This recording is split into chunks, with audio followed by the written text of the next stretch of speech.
Why, hello everybody, how are you doing this fine day? Hope you've been enjoying your week, enjoying all your hookers and cocaine. We are here today to make yet another survival challenge based around Arkham City and the Arkham City universe. The third video in this series. That's like a momentous occasion. We should celebrate about this with even more hookers and cocaine. And because we have done this so many times before, I don't have to make this intro long as fuck. You know the deal already. And if you are new and this is the first video that you've ever seen in this particular survival challenge series thing that I'm doing, go back and watch the first one, part one, at least the beginning of the video, where it actually explains to you what that challenge is. It's not really enough to have just played all of the Arkham games. There are certain rules within the challenge that you need to watch that first video to understand. But once you do that, you are free to then do whatever. You don't even have to come back and watch this video if you don't want to. I mean, shit, you could just go rub peanut butter on your testicles and slide down a water slide. Literally whatever you want. The world is your oyster. And remember to like, subscribe, comment, share, and join the membership. If you join the membership, you get videos early. But that's enough wasting your time. Let's get started. So first up on the chopping block is Trevor Phillips from Grand Theft Auto 5. And I'll be honest with you, I don't understand why people wanted this character on the list so goddamn badly. Okay, well that's not true. I actually do. It's because he's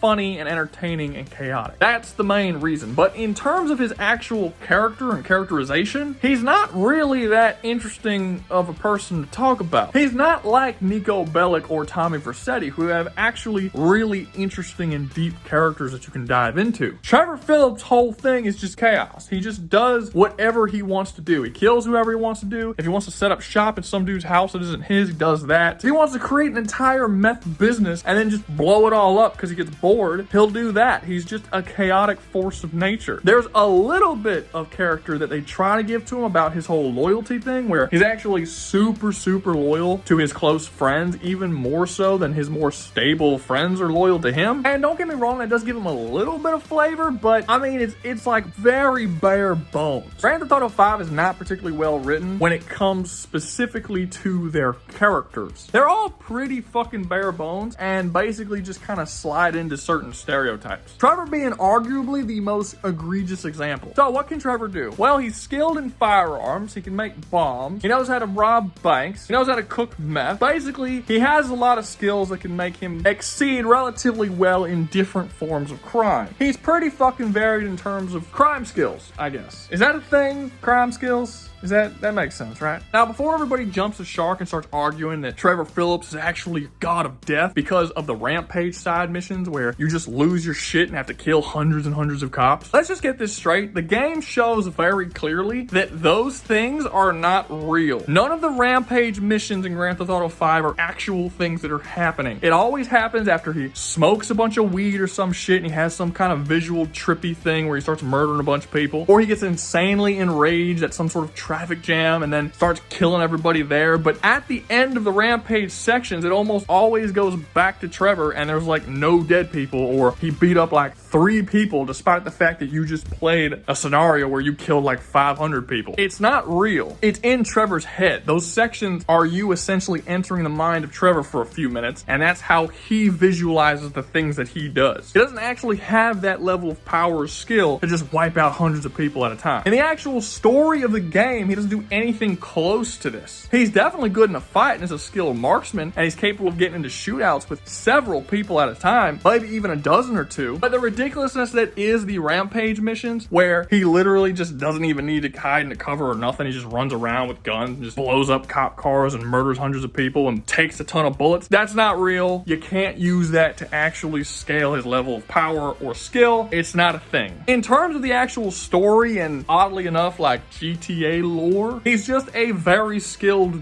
dude, basically. He might be able to get into a fist fight with maybe 3 or 4 guys and beat their asses, but if he jumps into like a whole group of people like Batman often does in these games and just beat the shit out of 40 fucking people, he's not doing that. He's getting his fucking ass beat. If he gets into a shootout with a large group of people and they shoot him, he's fucking dead. He's smart, he's wild, he's crazy, he's skilled, but he ain't fucking superhuman. So how would Trevor do if he is dropped in the middle of Arkham City? Really fucking poorly. So in previous parts of this series, I talked about how Tommy would actually do very well because of his ability to organize organize a criminal empire and take control of an entire city relatively easily. It was his smarts and his criminal knowledge that allowed him to succeed. For Niko Bellic, it was his personality, the fact that he doesn't actually desire control over any sort of criminal empire, which means he wouldn't actually have to fight all the criminals within Arkham City. He's not going up against the absolute top tiers of the city. He would essentially just be a guy that they can hire, that he can take jobs for, which would mean that he would do relatively well unless he ran into Batman specifically. Trevor, by comparison, doesn't have any of that shit. He's smart in certain ways, like when it comes to making meth or bombs or robbing banks, but when it comes to his relationship with other people who aren't Michael or Franklin, he's a fucking wild dog. He always says the wrong thing, he does the wrong thing, he lashes out in violence constantly is basically the first thing he always does. He always needs Michael there to basically leash him and be like, ho, chill out, okay, you're gonna get us killed. And without Michael there, he's going to get himself fucking killed. He's gonna say the wrong thing, he's gonna do the wrong thing, he's gonna step on the wrong person's toes, he's gonna disrespect someone like the Penguin or the Joker or Two-Face and get on their fucking nerves. He's gonna start wandering in and doing shit on their territory that they don't like. And he's not gonna care about any consequence that comes up from those actions. He's not gonna care to think about them or to look into the future. See, by comparison, Tommy Vercetti is a very intelligent person when it comes to building his criminal empire. He knows who to get on the good side of and who to get on the bad side of, who can help his criminal empire and who will hurt it. He knows who to make deals and negotiations with, and by the end of his game, he basically has nothing but allies, and all of his enemies are fucking dead. Trevor doesn't have any allies. He has people who works under him, who he abuses to an insane degree, and he has constant rivals that he just tries to blow up and kill and murder on his own without any assistance and without using any form of tact to do so. Trevor is going to die in Arkham City so goddamn fast. Maybe the fastest to die in all of these videos I've made so far. And that's mainly because he is specifically written to be a goddamn parody. He's written to be a character that embodies how actual gamers of GTA play the game. So he's the type of guy who will hire a hooker, have sex with her, and then kill her with the fucking car and take the money back and drive off. He's that type of person. He's the crazy, wild, let's just fucking drive down and kill 30 people with our car type of person, and they just took all that and wrote it into a character. And that character just can't be successful here. Now, one of the past parts of the series, some people were arguing me saying that Voss would actually get along with Joker rather well, because they're both very chaotic characters, so they'll kind of agree on a lot of the same stuff and they can partner up. I don't know if you know a whole lot of chaotic people. They don't get along when they come into contact with one another. Trevor and Joker are not going to get along just because they are both chaotic. Joker might be a force of chaos, but he's a force of chaos with a whole lot of very well thought out and intricate plans that he tries to execute to perfection. Joker is not a character who likes to have chaotic people underneath him. He is a chaotic character who likes to have people underneath him that he can easily control. Like Harley Quinn, like Clayface, like all of his men who he just took from Arkham Asylum, who are religiously loyal to him or super terrified of him, so they listen to everything he says. He's not going to want or have any use for some wild fucking monkey with a gun running around doing whatever the fuck he wants without any sort of leash to control him at all. That wouldn't be useful to any of his plans. For people who believe that chaos can work under chaos, name a single chaotic character that Joker has working under him. Any character that's not super fucking loyal and does whatever Joker says. If you can name one, maybe you have somewhat of an argument, but you won't be able to. At least not in the Arkham City universe. And to be honest with you, Trevor wouldn't work under Joker either way. I mean, Trevor doesn't work under anyone in the entire course of his game. Why would you assume that he would suddenly work under Joker? The only time he ever works under someone else within his own game is when he is forced to and threatened, and Michael has to convince him to go along with it. That's the only time it ever happens. And again, Michael ain't fucking here. So yeah, really long way of saying Trevor fucking dies. Next up, we have Marv from Sin City, the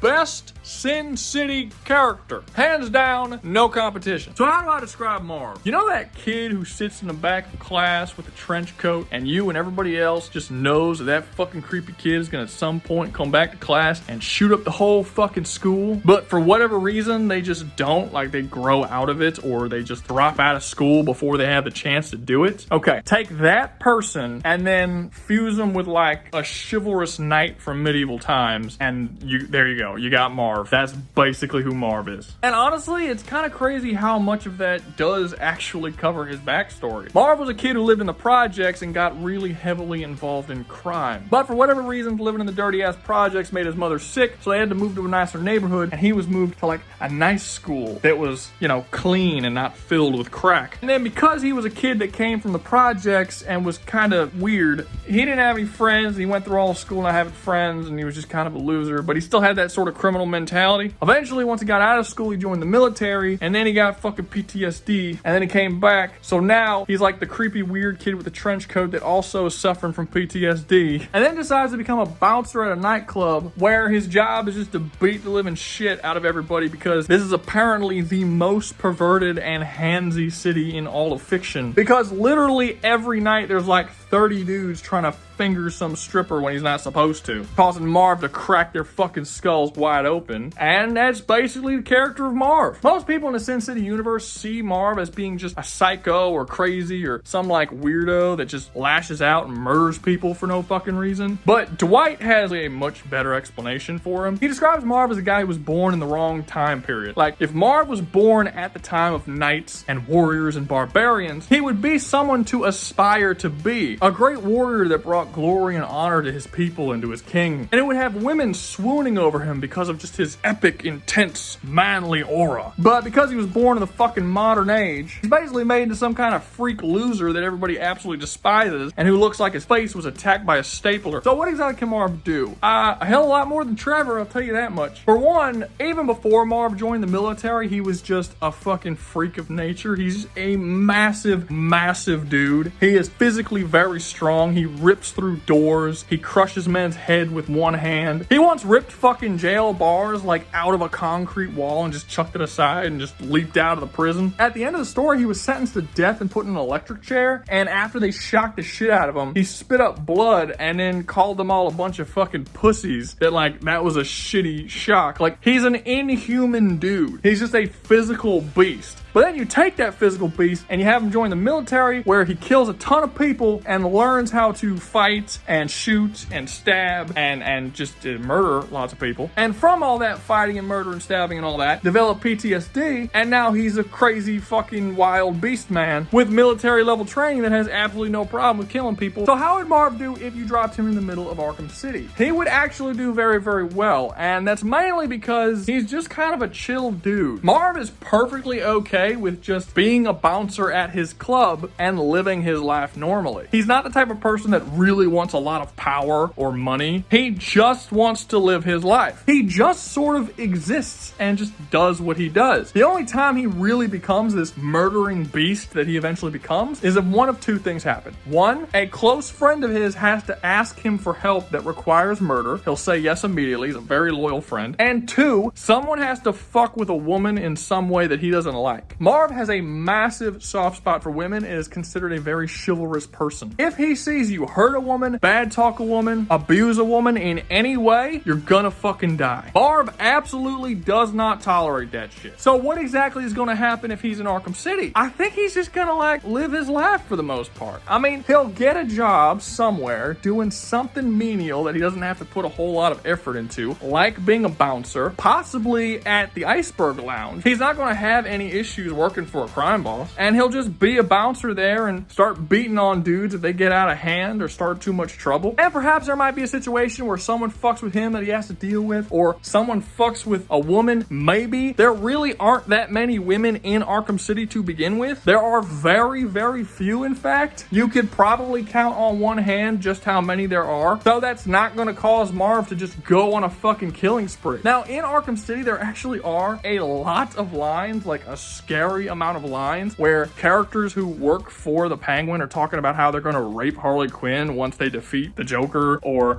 Joker's men will talk about how much they want to fuck Harley Quinn even against her will. This is actually very commonly spoken about. If you're just flying around the city in the game, you can hear the guys on the ground talk about this shit. Now, if Marv hears that kind of stuff, he'll probably kill those people, and that may cause some issues, but I don't think it's going to be so much of an issue that he'll become a straight up enemy to the Joker or Penguin. Neither of those guys particularly care about their underlings all that much, and if Marv is shown to be the type of guy who can literally kill like 10 dudes on his own with his bare hands, they're most likely to see him as a larger asset than those guys anyway, so I don't think it's going to turn into that big of a deal. In fact, I actually see that if he does get a job under someone like the Joker or Penguin or somebody like that, and he ever comes into contact with characters like Harley Quinn or Catwoman, they may actually grow a bit of a soft spot for him. Women really like Marv. Not sexually, because he looks like he got into a fight with a fucking paper shredder and lost big time, but there's this consistent theme in all his stories where women do care for him in the same way they would sort of care for like a brother or like a puppy dog that's hurt or something. He has really good relationships with characters like Nancy and Goldie's sister, and even characters like his therapist who are supposed to have a professional relationship with him end up getting a very, very personal one because they just sort of are drawn to him because of his chivalrous, honorable nature and the way that he treats them when he's around them. I could absolutely see something like Catwoman breaking into the Iceberg Lounge to steal something, Marv catching her and just being kind of charming and sort of allowing her to steal from him, or even maybe not allowing her to steal it but not wanting to harm her at the same time, kind of letting her kick the shit out of him but still standing his ground and kind of winning her over a little bit and making her kind of like him a bit. I don't even really see Marv having issues with somebody like Batman. Marv isn't the type of person to murder innocent people. Batman might have an issue with him murdering some goons here and there, sure, but if Batman actually showed up and had an issue with him doing that, I don't see Marv like trying to murder Batman. And I don't really see Batman kicking the living shit out of Marv, who really has no interest in fighting him or continuously doing super evil shit. This might be one of the more boring characters I threw into this universe, but I like Marv. Marv's a cool guy. It was, you know, sometimes it's cool to just have a character that chill, you know? They don't always gotta be these power-hungry assholes. Next up, we have Max Payne from the Max Payne series. One of the absolute titans of gaming that nobody fucking talks about for some reason. The motherfucker invented bullet time. Why is he not talked about? Max Payne is awesome. At one point, Max was your basic bitch average police officer. He was just a dude with a badge who came home to a nice wife and child, and everything was awesome. It was just a basic American dream kind of family, and then his fucking family was murdered, and his baby was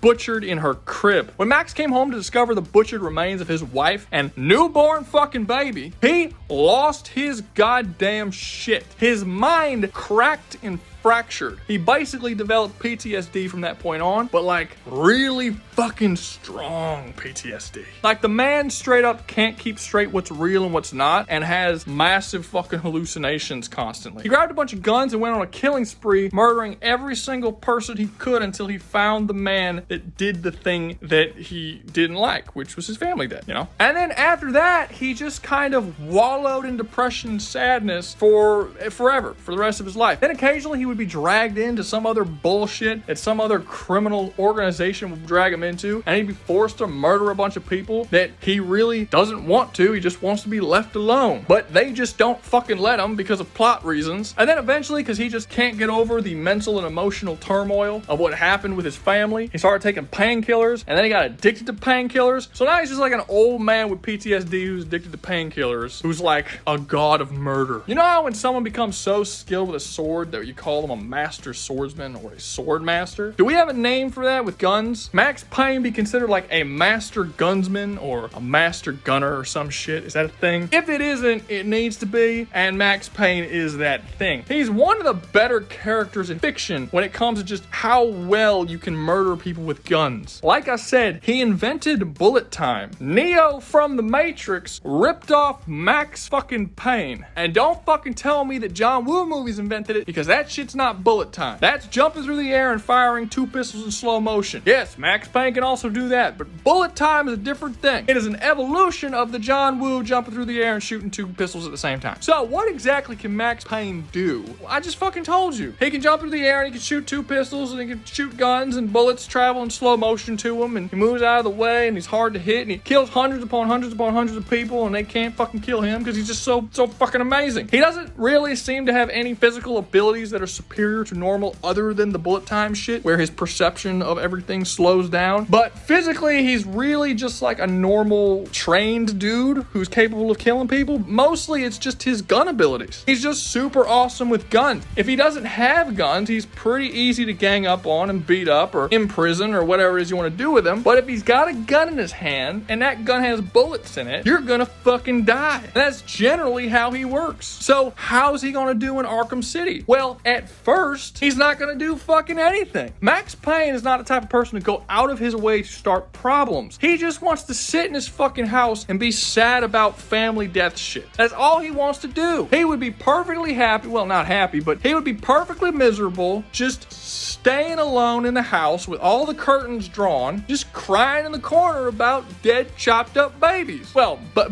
one baby. Let's not exaggerate. But the problem is that he can't stay in the house forever. At some point, he's got to leave to buy groceries or something. And when he does leave, the first person that starts problems with him and tries to pull him into a scenario that he doesn't want to be in, which is common because he is in a city whose literally entire population is just a bunch of fucking criminals that are trying to start shit with people. Like, a lot of them just attack people on sight who are not dressed in the same gang colors that they are. Like, it's pretty crazy. So it's just a matter of time before he gets attacked by somebody. And when he does, he's gonna fucking obliterate them. He is going to murder all of them, and so many of them. And when that happens, they're going to send more people after him, and more people after him, and more people after him. And before Max Payne even really realizes it, before any of the criminals even really realizes it, this dude has murdered 7,000 fucking people, and he has become like the biggest threat in the whole goddamn city. By the way, this is what happens in every single Max Payne game. He just tries to do his thing and live his life, and somebody comes and fucks with him, has got no business fucking with him. Like, I could just imagine Two-Face getting super fucking pissed because one of his asshole guys, one of like 20,000 dudes he has under him, just happened to go fuck with this one dude that he had no business fucking with. And then his entire empire just fucking collapses because Max Payne goes on a killing spree. And if that happens, there's virtually no one in all of Arkham City that can stop him. He's gonna mow right through Joker's men, Two-Face's men, literally everybody. The only people that are capable of actually putting him down are people who can't die to bullets. That's going to be people like Solomon Grundy, Killer Croc, Clayface, characters like that. Characters that just like straight up bullets don't work against. Maybe super skilled ninja type characters who are good at getting around and stealthing people might be able to take him down, like Deathstroke, Batman, obviously. But for the most part, there really isn't anybody in Arkham City that can actually take him down, other than, the ones that I mentioned. But most of those he's not even going to run into. Solomon Grundy is in this underground prison thing that Penguin's only going to throw Mad Max into if he catches him. Killer Croc is living in the sewers, which why the fuck would Max even go down there? And Clayface is off posing as Joker, doing his whole anti-Batman plan. So what seems most likely to happen is that eventually, after Max Payne kills a significant amount of people, Batman's going to have to try to stop him. And whole world's greatest detective sort of thing, he will eventually track him down and find him. But then what happens at that point is going to be kind of funny because Max Payne has no reason to actually fight Batman. Like, Max Payne doesn't want to do what he's doing. This isn't going to be like a Red Hood or Punisher situation where Batman is forced to take down this guy who's just adamant on murdering all of the criminals and he has to stop this horrible thing from happening. Max Payne is dragged into this shit. He doesn't want this, and he's not going to want to kill Batman, who's clearly a good guy. When Batman shows up and tries to stop him, Max Payne's just going to drop his shit and be like, look, hey, I don't want to do this. Please, by all means, take over. Take him out. I am not getting any joy from this whatsoever. And then sort of an interesting question comes up. If Batman shows up to Max and Batman have a conversation, which I think is very likely, and Max tells him he doesn't want to do this, he's only killing all these people because they started shit with him first. Is Batman the type of character that will still try to arrest Max just because he has committed those murders? Or is he the type of person to say, oh, he doesn't want to kill people anymore, so I'll just let it go? And the answer to that question is really going to dictate what's going to happen to Max at the end of this challenge. Is he going to get arrested by Batman, or will Batman accept that he doesn't want to do this? I think that under normal circumstances, if they were in a normal city, Batman would likely still arrest him due to him committing tons and tons of murders. But because he's in Arkham City and there's so much shit to deal with and so many criminals and horrible shit going on, I just feel like Batman's got bigger fish to fry than Max Payne, a guy who killed a bunch of people out of mostly self-defense. I just feel like Batman will prioritize the bigger fish before Max. So, do I think Max will survive? Yeah, I think Max will survive. He's definitely capable of being killed under certain circumstances. Like I said, all the characters I've already talked about, as well as something like Joker hiring Deathstroke to come after him, and possibly he can kill him if he gets a good stealth kill. But I think it's more likely he'll live than not.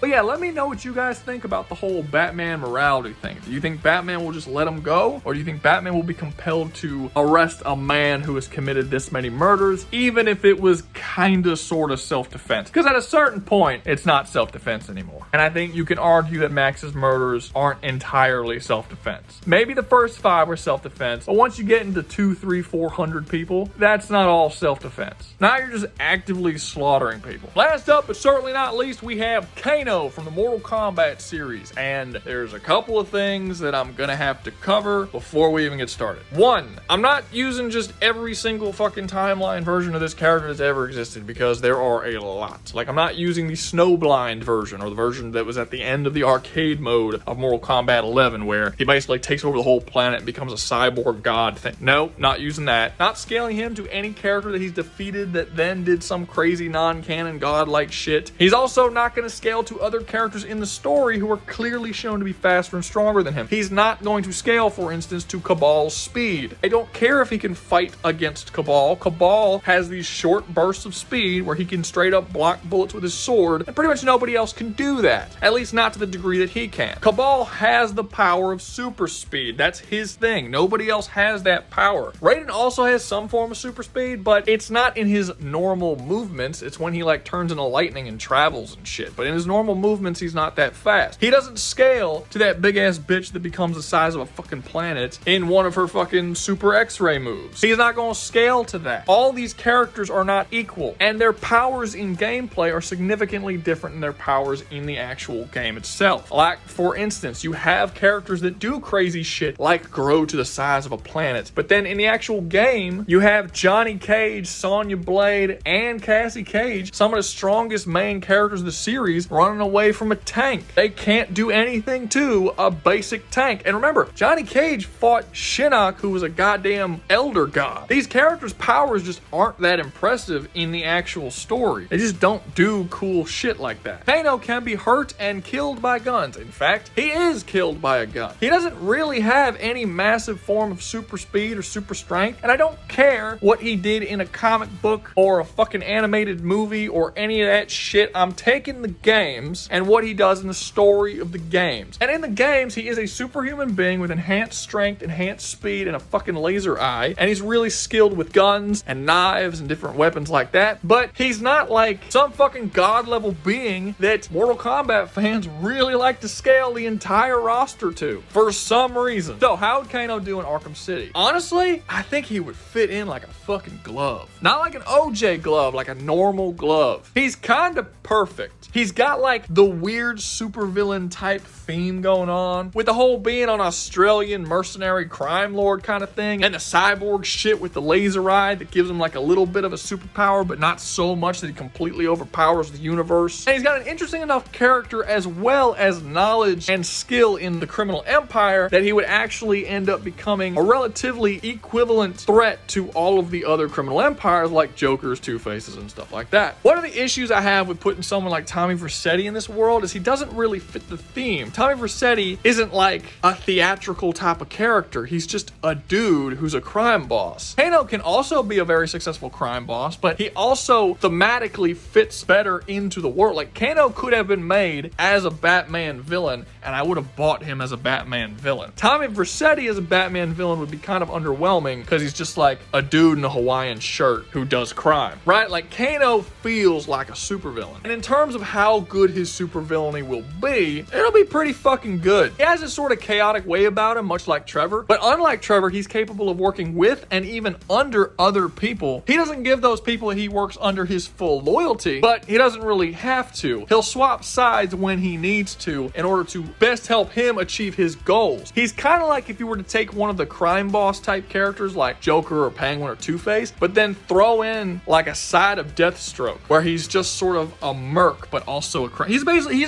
is a mercenary crime boss. That's basically what Kano is in the Mortal Kombat universe, and he'll just be that here. He'll be able to amass a very large following, same way he has in the Mortal Kombat universe. He's morally bankrupt enough to get involved in all sorts of fucked up shit, from black markets to drugs to human trafficking to really pretty much anything he wants to do. He's ballsy enough to go to war with anyone, but not stupid enough to go to war with people that he can't possibly win against. And he's physically skilled enough in martial arts that he can take on pretty much anyone in a fist fight. I'm not saying that he would necessarily defeat characters like Batman and Deathstroke, but he can fight against them. I mean, he's from a fucking fighting game. Martial arts is kind of their whole thing. Oh, what do I think will happen to Kano? I think he'll be just as successful in Arkham City as someone like Penguin, Two-Face, and Joker. He'll cut out a piece of Arkham City for himself. He'll likely go to war with other people once he gets big enough to do so, which he will get big enough to do so, as he's very good at building up these sort of empires. And it'll really just be whether or not he can outsmart the other criminals in that universe, which some I think he will be able to, like Two-Face, and some I think he won't, like Joker. At the end of the day, I still think Joker is going to win that war. But really what I think at the end of the day is he's probably going to run into the same issues that Penguin ran into, and Joker, where they basically stalemated in the war, and then as they were fighting in this war, Batman came and took them all out. I think that really Kano is just going to become a new villain that Batman, you know, takes out and puts in prison. And he's going to be in a cell right next to Joker, Two-Face, and Penguin. I don't think that you could say either way that he's powerful enough to completely overtake any of them, but you can't really say he's weak enough that he'll be overtaken by them easily either. For the most part, it really could go either way. And while I think it's possible that because of Kano's fighting ability, he may be able to take on Batman and is even arguably stronger than this version of Batman, Batman still has the stealth shit, which is something that Kano isn't really used to going up against. Yes, I am aware there's Mortal Kombat versus DC Universe. I know. I don't care. One, that's not a canon game. Two, that's a totally different version of Batman than this Batman. Three, there's a ton of shit in that game, plot conveniences and stuff, and also actually things that are written into the story that make all the characters relatively equal in strength. That's a game where you can have Scorpion beat Superman in a fight. You can't really take it all that seriously. And I think if Batman and Kano actually did come to blows and Batman realized that this is a character that he can't take on in a fist fight, he's just gonna throw down a smoke pellet, disappear, and take him out some other way, which is how he always deals with his issues. Batman doesn't have to stand there and fight if he can't win. Kano, that's really his only option. And he's not like Deathstroke, who also has a lot of skills in stealth where he can sort of eliminate Batman's stealth options because he knows every way that Batman's going to come at him. Kano's not a stealth expert. He's not going to be able to predict what Batman does if he decides to come at him via stealth. So overall, this actually might be my favorite one. I think that the crossover between Kano and the Arkham City universe is probably the most comfortable crossover. Like, if you made Arkham City with Kano as a villain in the game, and someone played that game not knowing who Kano or Batman was, they would not see anything weird with Kano being in it. He would fit in really well. I think that might not necessarily be the case for someone like Voss or Tommy Vercetti or Nico Bellic. Something would feel kind of off. I'm just saying, if OJ's glove fit like this one, that motherfucker would be in jail. But that's gonna be all for me. Hope you enjoyed the video. If you did, make sure to like, subscribe, comment, share, and join the membership. Remember, if you join the membership, you get videos early. And always remember, y'all stay safe out there, you hear?